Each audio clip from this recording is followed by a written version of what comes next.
Les états modifiés de conscience, alors qu'est-ce que ça veut dire? C'est très simple, je vais faire un bref tour d'horizon des principaux états modifiés de conscience et surtout de celui qui nous intéresse le plus en hypnose régressive. Vous avez dû voir dans d'autres vidéos qu'on parle d'ondes cérébrales, alpha, θ, etc.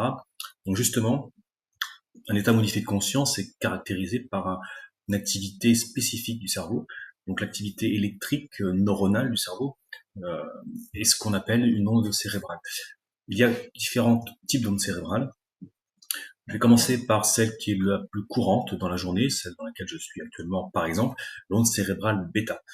C'est tout simplement voilà, l'activité du cerveau, je dirais, normale dans la journée. Et là, on est alors je ne l'ai pas dit, ça se mesure en Hertz, donc on va être entre 12 et 30 Hertz, en état bêta. À l'inverse, à l'opposé de cet état bêta, on trouve l'onde cérébrale delta, qui correspond là vraiment au sommeil du profond, tout simplement. Donc là, c'est des ondes beaucoup plus basses, hein, on est entre 0,5 et 4 Hertz. Ensuite, vous avez l'onde cérébrale alpha. Celle-ci, vous la connaissez certainement. C'est vraiment l'onde cérébrale qu'on retrouve dans un état de relaxation, en état de méditation. On peut le trouver aussi dans tout ce qui est médiumnité, par exemple. Quand vous êtes assoupi, vous voyez, donc c'est une onde cérébrale qui permet aussi de couper le mental, donc, qui est quand même très très intéressant.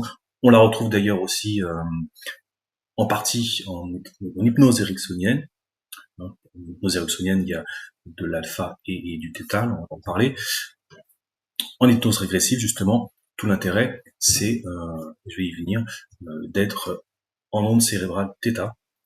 Pour l'onde cérébrale alpha, on est entre 8 et 12 Hz.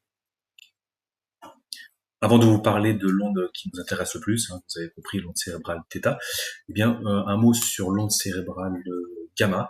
Donc là, on est au-delà de 30-40 Hz. Et en fait, elle correspond à une réflexion intellectuelle, un travail mental intense. Pour terminer, celle qui nous intéresse le plus, c'est l'onde cérébrale θ, celle dans laquelle on se trouve en fait tous les jours avant de s'endormir, par exemple. Et donc, c'est celle qui prédomine lors d'une session d'hypnose. Hein, et justement, le télépathe, je dirais la faculté du télépathe à être le plus possible dans l'onde cérébrale θ, va déterminer, je dirais, ses compétences et sa faculté donc à obtenir les informations nécessaires hein, sur les plans subtils. Donc c'est un critère important d'ailleurs pour juger donc de l'efficacité du télépathe. En θ, on est entre 4 et 8 Hz.